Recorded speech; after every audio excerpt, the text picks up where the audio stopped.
So Baha'u'llah, in addition to giving us tremendous spiritual teachings and guidance, many volumes, hundreds of books, he also gave us some institutions that were amazing.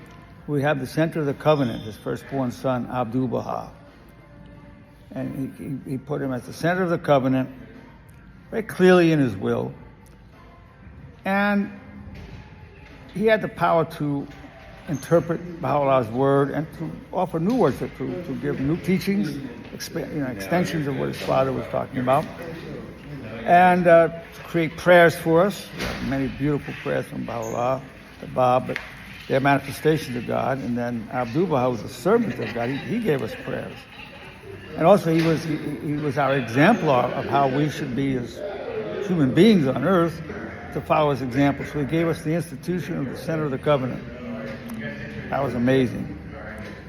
Then his great-grandson, Abdu'l-Baha, then appointed the Shoghi Effendi as guardian of the faith. So he didn't have the powers, the authority that Abdu'l-Baha, but he had the authority to interpret the writings. And he really developed more the administrative order, setting up the National Spiritual Assembly, the local Spiritual Assembly. I mean, the overall rubric was already created by Baha'u'llah and expanded on by Abdu'l-Baha. So with the institutions, in addition to laws for the individual, we have laws for the institutions.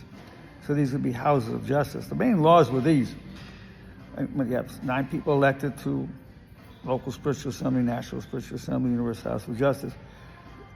Turning to God for guidance. And number 2, there has to be absolute love and unity between the members of the Assembly or the members of the House of Justice. So that way the best possible results will come if I have that unity. So he gave us other laws about doing it, but those are the main 2 laws that the functioning. So he gave us laws as individuals, and he gave us these laws for consultation.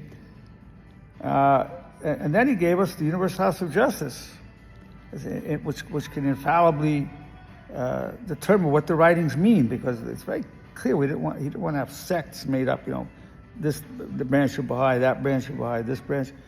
No, because none of us have authority to interpret it. Abdu'l-Baha did, Shoghi Effendi did, now only the Universal House of Justice. The Universal House of Justice, when it comes to interpreting the writings, is infallible. I can give you an opinion. I could say, well, this is my thought. You can give your thought, but we have no authority. It's a beautiful thing. Otherwise, people just start up their own little movements within the Baha'i faith. So we really need to look at the big picture. So we're grateful to Baha'u'llah, to be grateful for the guidance, the teachings, the writings, his book, his being, his personhood, and for the institutions that he gave us, very clearly delineated in the laws, the admonitions and prohibitions.